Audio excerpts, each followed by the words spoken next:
Got your back, yo! Hello, good day to all. So for today's video, I will show you a quick update on my Pag-ibig MP2 savings.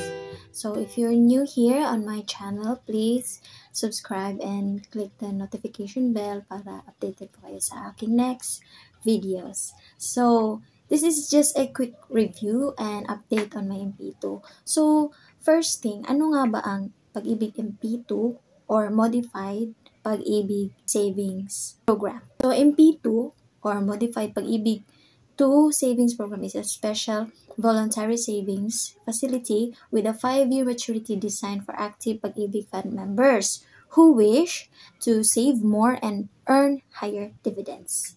Of course, in addition to their regular Pag-ibig savings.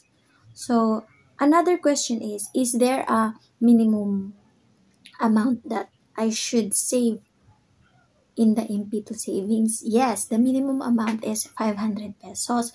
Pero ako, I decided to make it 1.5 per month. So, sa aking employer, we also decided to cut it in half. So, every 15th and 30th, that is 750 per sahod. So, hindi siya masyado mabigat, no? And then, para sa kagaya ko na, na hindi marunong mag-handle ng money, yung nahawakan mo, nawawaldas mo agad. So, MP2 is perfect for you and for me kasi ang MP2 is, based on my experience, it is actually a malayo sa tukso savings. So, next question, can I view MP2 savings record online? Of course, yes. You just simply go to Virtual Pag-ibig. You can actually search it on Google and then lalabas siya sa first page, Virtual Pag-ibig. So, click mo lang doon. Kung wala ka pang account, you can create account. Simple lang ang pag-create ng account. Sign up ka, fill in the important details, and then you're good to go. You can actually log in anytime and anywhere through phone or kahit sa office ka or sa other computer units or gadgets.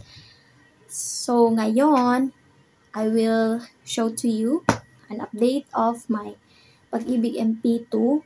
I started actually last November 2017 when I got hired in Uniforty Tropical Philippines Incorporation. So, here it is. Punta ka lang sa Pag-ibig virtual online website. Login ka lang. Login mo yung create mo na account. Just don't forget your password, of course. Ako, I just use my email in Google or Gmail. And then, password. And then, you're good to go. Ayan, makikita mo ang iyong profile. Merong name mo dito. Hi, Mary Grace. Welcome to Pag-ibig. Welcome to Virtual Pag-ibig. Ayan. So, andito yung mga options na gusto mo ma-view. Andito rin yung mga regular savings. Of course, since focus muna tayo sa MP2, i-click nyo yung MP2 savings. Ayan. So, nakikita nyo, ito na yung aking savings as of March 2022. Hindi pa na, yata yung sa April.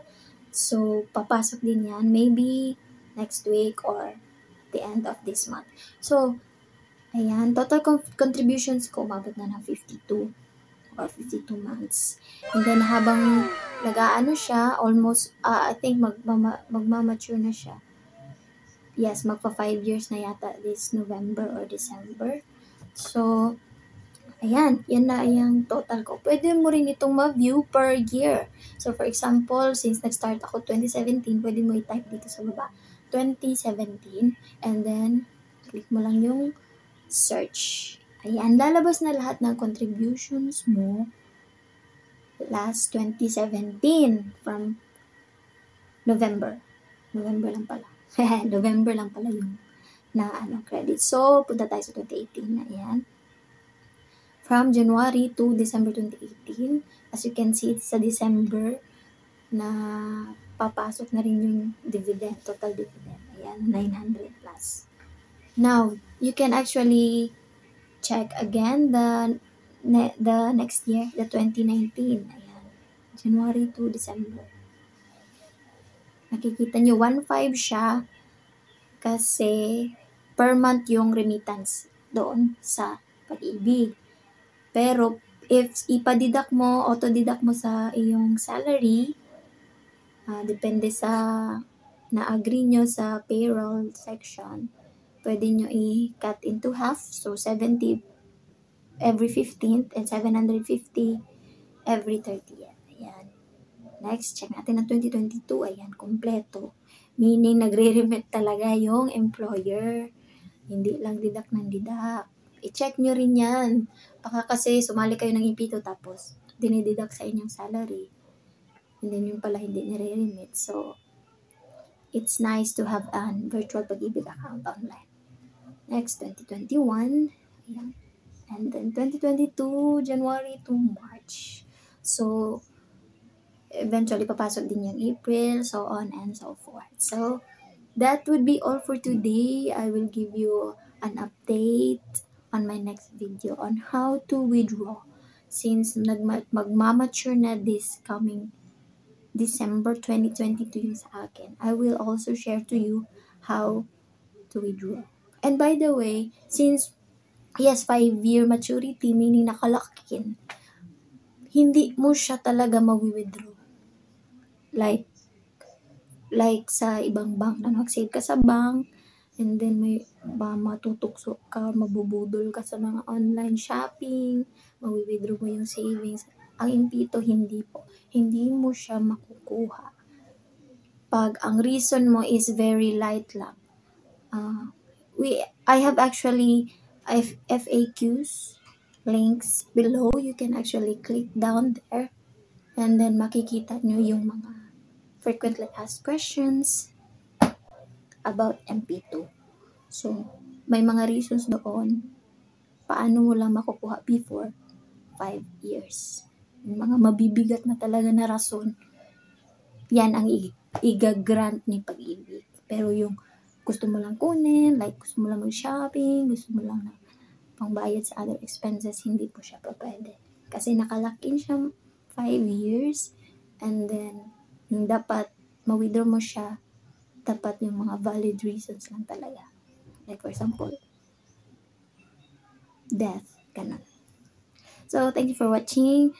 That is my quick update and review about MP2 savings. Legit. Bye!